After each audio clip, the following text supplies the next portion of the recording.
We just read an article that US President Trump had met with Ukrainian President Zelensky, and one of the big topics of discussion had been Ukraine's need for weapon systems. Now, we find this particular piece interesting because just a few weeks ago, at the end of the G7 summit, President Trump gave a statement about how he was extremely pleased with Russia and with China because they had agreed that they would not supply weapons to Iran during this very complicated period of US-Iran relations. I want to thank China, and I want to thank Vladimir Putin.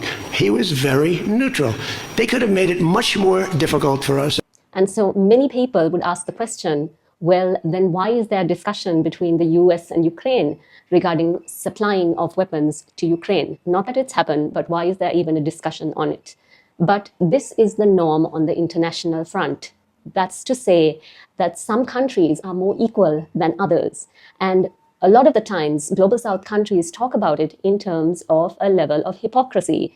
That is to say that in the hierarchy, because it's not equality, there is a hierarchy in the international system. And in that hierarchy, the states that are further up, often from the global north, do exercise a type of hypocrisy that the Global South countries really can't compete with. And the other thing is that there is always a measurement where Global South countries are measured according to a standard that they can never truly conform to. Now, this is not just in relation to human rights, although that is the main topic of discussion usually, but this is to do with capacity, technology, and even brain drain. So the norm on the international system, especially with Global North, Global South relations, is not in terms of cooperation, but often it's to do with finger-wagging, a hierarchical system where we're told what to do or we're measured according to a standard. And this brings about what the West calls whataboutism, where the Global South often turns around and says, what about all of these terrible things you have done throughout history that there has been no compensation for, that there has been no accountability for?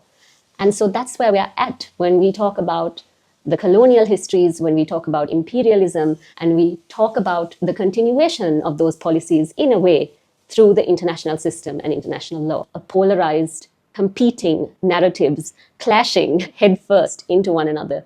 It needs to come to a point where we can look at the other side and say, we know where you're coming from. This is where we're coming from. Can you understand?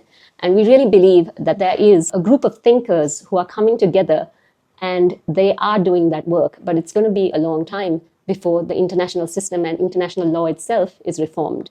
We'd love to hear your thoughts on it.